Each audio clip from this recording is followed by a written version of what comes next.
네, 하나님의 말씀은 히브리서 9장 18절로 28절 말씀이 되겠습니다. 9장 18절로 28절 말씀. 지난번에 함께 나눈 말씀은 새 언약은 어떤 언약이냐 그랬더랬죠. 첫 번째, 그리스도께서 대제사장으로 오신 언약이다. 그리고 두 번째, 흠없는 당신을 하나님께 드린 그런 언약이라 그랬습니다. 전에는 옛 언약은 대제사장이 레위기통의 인간들이죠. 그리고 짐승의 피로 하나님을 만나드렸죠. 그런데 새 언약은 주님께서 대제사장으로 오시고 그리고 죄도 없는 당신을, 짐승이 아니라 당신을 하나님께 드리신 그런 언약이다. 그래서 이렇게 하신 목적은 바로 뭐냐? 부르심을 입은 자, 바로 우리를 위해서 우리가 영원한 기업의 약속을 얻도록 하기 위해서 우리를 위해서 이렇게 주님께서 오셔서 당신을 들으신. 그래서 새 언약은 더 좋은 언약이요, 우리에게 정말로 필요한 것이죠. 너무너무 귀한 거. 그럼 오늘은 또 무슨 말씀이냐? 오늘은 그럼 우리가 기업을 얻으려면 어떻게 해야 되느냐가 되겠습니다. 기업을 얻으려면, 영원한 기업을 얻으려면 어떻게 하면 되느냐?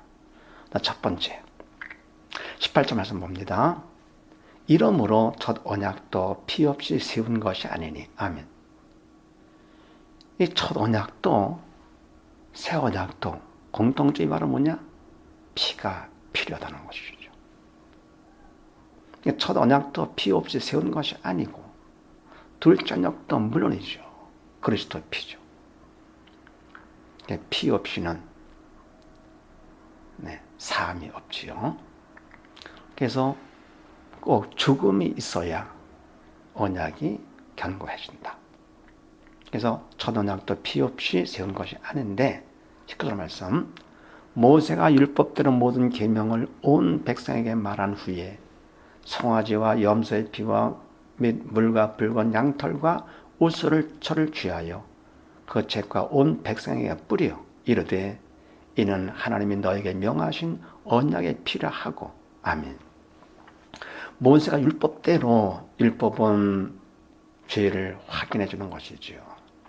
그래서 율법대로 모든 계명을 온 백성에 말하게 되면, 그러면 그런 들은 백성들이 말씀에 의지해 볼 때 나는 정말 죄가 많구나, 죄를 깨닫게 되는 것이죠. 그렇게 한 후에 송아지와 염소의 피를 그리고 온 백성에 뿌립니다. 죄를 내가 느낀 것만큼 그 피가 효력이 있는 것이죠. 그만큼 죄 사함을 받게 되는 것. 그 율법의 말씀을 듣고 시험 들었다, 기분 나쁘다, 안 되는 것이죠. 하나님께 율법을 준 목적 그대로 그거를 통해서 내가 죄인임을 깨닫고 그리고 하나님을 의지할 때 약속대로 하나님께서 짐승의 피로라도 인정해 주시는 그 하나님 사랑에 의해서 그만큼 죄를 용서받게 되는 것이죠. 13. 한 다음에 이르되, 피를 뿌린 다음에 이르되 이는 하나님이 너에게 명하신 언약의 피라 하고, 하나님께 약속해 주신 언약의 피. 그러면서 또한 이와 같이 피로서 장막과 섬기는 일에 서는 모든 것에 뿌렸느니라. 아멘. 뿌린 이유는 그런 걸, 부정한 것을 만들 거고 뛰면 안 되잖아요. 그래서 모든 걸 다 깨끗하게 피로다가 씻는 것이죠. 그러면서 율법을 쫓아 거의 모든 물건이 피로서 정결케 되는데, 왜냐? 피 흘림이 없은즉 사함이 없기 때문에 그렇다. 피는 생명이죠. 죄는 죽음이죠. 그래서 죽음은 생명으로 사해지는 것이고, 마찬가지로 죄는 피로서 씻게 되는 것이죠. 그래서 피 흘림이 없은즉 죽음이 없다 할 것 같으면은 죄사함이 없다. 그래서 바로 예수님께서 십자가에 돌아가신 것, 피를 흘리신 것은 죽으심으로써 우리의 모든 죄를 다 씻어주시고 그것이 변찮는 견고한 것을 하시기 위해서 피 흘림 없이는 사함이 없다. 그래, 기업을 얻으면 어떻게 되느냐? 피로써 우리가 정결케 되어야 되겠죠. 그 다음에 두 번째, 23절 봅시다. 그러므로 하늘에 있는 것들의 모형은 이런 것들로서 정결할 필요가 있었으나 하늘에 있는 그것들은 이런 것들보다 더 좋은 재물을 할지니라. 아멘. 그러므로 하늘에 있는 것들의 모형, 세상 것들이죠. 죄 가운데 있는 것들은 이런 것들로 짐승의 피로서 정결케 할 수가 있기 때문에 짐승의 피로서 정결케 할 필요가 있지만 하늘에 있는 그것들, 하늘에 속한 것이죠. 바로 부르심을 우리들이요. 부르심 받은 우리들, 땅에 속하지 않고 하늘에 속한 우리들은 이런 것들보다 짐승의 피보다 더 좋은 제물을 할지니라. 누굽니까? 그리스도 예수님이시죠. 예수 그리스도로 할지니라. 온전케 하는, 더 좋은 온전케 하는 제물로 할지니라. 그러면서 그리스도께서 참거지 그림자인 손으로 만든 성소에 들어가지 아니하시고 오직 참 하늘에 들어가서 이제 우리를 위하여 하나님 앞에 나타나시고, 아멘. 그리스도께서 참거지 그림자가 아니시잖아요. 그리스도는요, 예수님은 참이시기 때문에. 그래서 손으로 만든 성소, 인간의 손으로 만든 세상에 속한 성소에 들어가실 필요가 없는 것이죠. 그리고 오직 참 하늘에 들어가시는데 십자가에 들어가시고 부활 승천하사 하늘에 들어가신 것이죠. 그래서 죽은 다음에 부활로서 증명된 것은 바로 예수님은 죄가 없으신 분이신데 왜 돌아가셨느냐? 우리의 죄 때문에 돌아가셨다는 증거가 되죠. 부활로서. 그러니까 바로 예수님은 하나님이시다가 증명된 것이죠. 부활 너무너무 귀한 것이죠. 오직 기독교만 부활. 그래서 부활하고 승천하기 때문에 천국 갈 수가 있는 것이지. 부활이 없다면 천국의 극락이고 다 꿈인 얘기죠.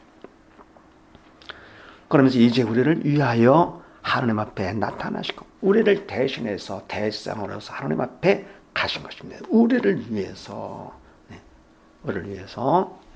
그러면서 대지상이 해마다 다른 것의 피로써 성소에 들어가는 것 같이 자주 자기를 드리려고 아니하실지니, 그리하면 그가 세상을 창조할 때부터 자주 권한을 받았어야 할 것이로되 이제 자기를 단번에 제사로 드려 죄를 없게 하시려고 세상 끝에 나타나셨느니라. 아멘. 25절의 대지상들, 인간 대지상들은 해마다 다른 것, 짐승을 잡고 다음에 또 짐승 잡고 이렇게요. 짐승의 피로써 성소에, 세상에 속한 성소에 들어가는 것. 그같이 예수님께서 자주 자기를 드려 그렇게 할 필요가 없죠. 아니 하실지니 만약 그렇게 하신다 할 것 같으면 그가 세상을 창조할 때부터 자주 고난을 자주 받았어야 할 것이라되 대지상 인간 대지상들이 하나님이 임재하시는 지성소를 들락날락 1년에 한 번씩 하듯이 자주 들락날락 그래서 고난을 받았어야 할 것이면서도 이제 자기를 단번에 제사로 드려 십자가의 제물로 단번에 제사로 드려 죄를 온전히 없게 하시려고 세상 끝 말세에 나타나십니다. 주님께서 오신 그때부터가 말세가 되는 것이지요. 세상 끝에 오셔서 십자가 돌아가심으로 단번에 끝난 것이죠. 한 번에 제사로 끝났고 그래 단번에 성소에 들어가신 것이죠. 천국 성소에. 그러면 대제사장이 하나님이 임재하시는 지성소에 들어갔다가 또 나오게 되는 것처럼 예수님께서 하나님이 계시는 천국 하늘의 성소에 들어가셨습니다. 다시 또 오시겠죠. 그게 바로 뭡니까? 재림이죠. 꼭 오십니다, 주님은. 그래서 기업을 얻으려면 우리는 어떻게 되느냐? 비로소 정결케 되어야 되지만서도 바로 우리는 예수의 피로 씻음을 받아야만 되겠다 그런 얘기입니다. 그 다음에 세 번째요. 한 번 죽는 것은 사람에게 정하신 것이요. 그 후에는 심판이 있으리니 이와 같이 그리스도도 많은 사람의 죄를 담당하시려고 단번에 들으신 바 되셨고 구원에 이르게 하기 위하여 죄와 상관없이 자기를 바라는 자들에게 두 번째 나타나시리라. 아멘. 세상 끝에 나타나셨습니다. 그러면 초림하시고 나서 그동안 2000년이 지났습니다. 왜 긴 시간이 필요했느냐? 하나님께서 원하시는 것은 많은 영혼을 구원해서 하늘 백성 많이 삼기 원하시는 것이죠. 그래서 한 번 죽는 것은 사람에게 정하신 것이요. 그렇잖아요. 사람이 나면 죽는 건 정해지죠. 학생이 공부를 하게 되면 결국은 시험을 보게 되고, 운동선수가 결국 운동하게 되면 시합을 해서 승리냐 패배냐 학생은 뭡니까? 시험을 봐가지고 합격 불합격 구분하듯이 결국은 우리도 마찬가지죠. 한 번 죽는 것은 정하신데 그 후에는 뭐냐? 끝난 것이 아니다 그런 얘기죠. 결국은 심판이 있다. 학생이 시험이고 선수가 시합이 있듯이 우리는 심판이 있는데 그 후에는 죽은 다음에 끝이 절대 아니고 심판이 있는데 이와 같이 그리스도도 많은 사람의 죄를 담당하시려고 단번에 들으신 바 되셨고 아멘. 초림 때 주님께서 초림하신 이유는 죄인들을 죄 용서를 위해서 오신 것이죠. 그래서 십자가에 결국은 돌아가 주셨습니다. 단번에 당신을 들으셨습니다. 그리고 뭡니까? 그리고는 재림을 하시는데 구원에 이르게 하기 위하여 죄와 상관없이 재림 때는 죄와는 상관이 없죠. 심판주로 오시는 것이죠. 이제는 초림 때는 죄인들을 위해서 오셨지만 재림 때는 뭡니까? 믿는 자를 위해서 오시는데 믿는 자, 죄와 상관없이 자기를 바라는 자들, 믿음으로 죄를 용서받아 죄와 상관없이 무엇을 바라느냐? 나와 세상 것은 간 것 없고 바라는 것은 오직 주님, 주여 오시옵소서. 주를 바라는 자들. 그래서 우리가 무엇을 바라는가? 이게 중요합니다. 바로 이런 자들, 뭐를 위해서요? 구원에 이르게 하기 위해서. 그래서 주님께서 오셔서 심판주가 되셔가지고 죄 없는 자들은 심판이 아니고 구원이죠. 그때 구원이 이루어지는 것이죠. 죄 있는 자들은 뭡니까? 세상 것을 바라면서 예수님 이외 세상 것, 나와 세상으로 바라는 자들은 구원을 잃어버리는 것이지요. 주를 바라는 자들은 구원을 이루게 되고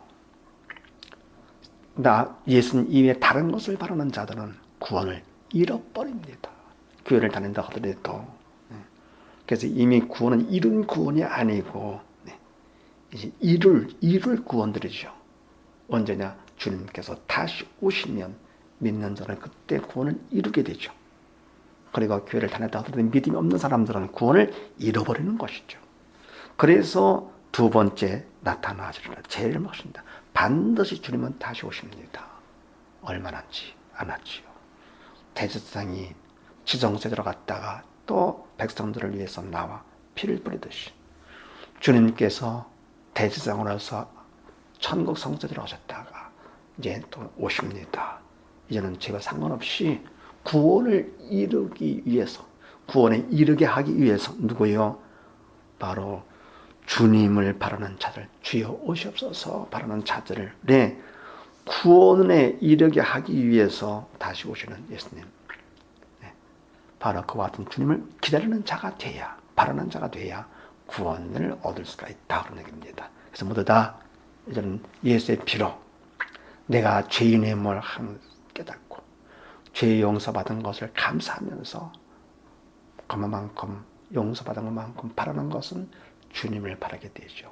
주님을 바라다가 잠시 오실 예수님 기쁨으로 맞는 우리 모두 다 되십시다. 감사합니다.